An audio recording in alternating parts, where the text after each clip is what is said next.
And the story is about a teacher that I had. Her name was Mrs. Chase, and I was in the 5th grade. And so we moved to the Heights, right down the street here, 3100 block of Sanford Street. My mother moved my brother and I to the Heights, and she said, we're gonna live here until you graduate from high school. And my brother and I were a bit incredulous because we had never lived anywhere for longer than a year. We had lived a life of much instability at that point in my little 9-year-old life.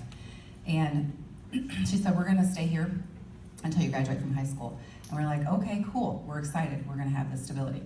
So we start school, I start at Glendale Elementary. And our house was about a half a block from Glendale Elementary, and our pattern for getting to school every day was the pattern of many of the young people that I have served in my life. And that pattern was that the mornings were chaotic in ways that are not just, you can't find that sock, but in ways of like, you're not sure who's in your home when you wake up, you're not sure if there's food, you're not sure what the conditions are, but the chaos was there. And that chaos created barriers around me getting to school on time in a consistent way. I was late for school every single day.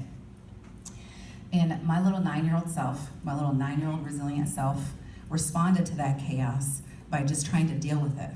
And so every morning I wrote myself a note for my tardiness. And the note said, please excuse Poppy's tardiness. Her alarm clock did not go off. I know exactly what the note said. I wrote it every day, the same note. And I did that for several weeks, a couple weeks or something, an extended period of time. And I would take that note into my mother's bedroom. My mother, who loved her children deeply, but had her own personal struggles that she was trying to navigate. And I would take my mom's hand and I would sign the note with her name, right? And then I would take my little 9-year-old self to school at Glendale Elementary, where I would meet Mrs. Chase, who would welcome me into her classroom late. And then I would try to get about the business of learning. And one day Mrs. Chase called me out into the hall. I was a little bit nervous because I thought I was gonna get in big trouble. And Mrs. Chase, who was tall and beautiful, she was a Black woman who was always like perfectly coiffed hair, outfits on point, right? She calls me out into the hall and she says, Poppy, you can't be late for school every day. Every day that you're late, you're missing out on learning. And we can't have that because school is about learning. And I'm like, oh God, what am I gonna do? Thinking, right? And she says, so tomorrow, you're gonna bring your alarm clock to school and I'm gonna show you how to set it. And then you're not gonna be late anymore, right? It might seem like no big deal, but it was a big deal. It changed my life.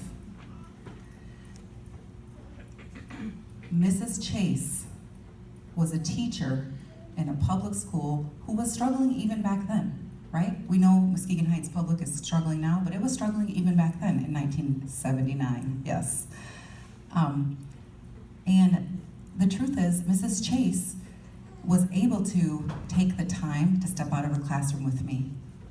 And when I think about this path, this run for the Michigan State Senate 34th District, I'm thinking about Mrs. Chase, and I'm thinking about that little Poppy.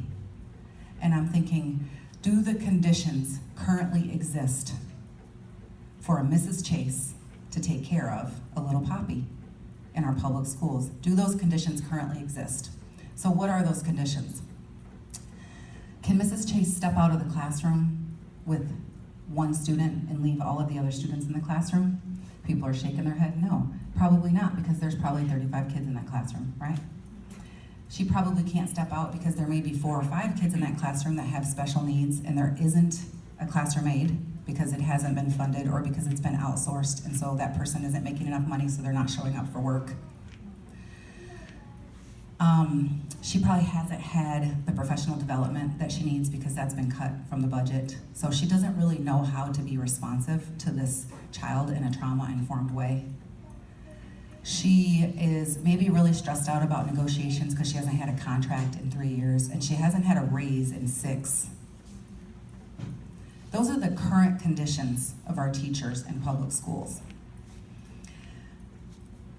And I feel like those circumstances are very real to me.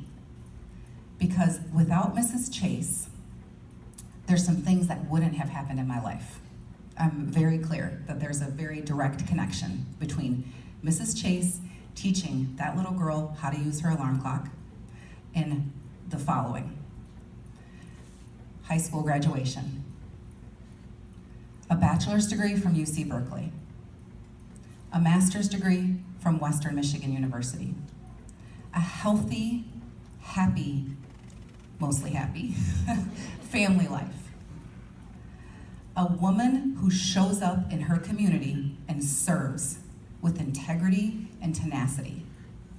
All of those things are connected to Mrs. Chase teaching me how to use my alarm clock.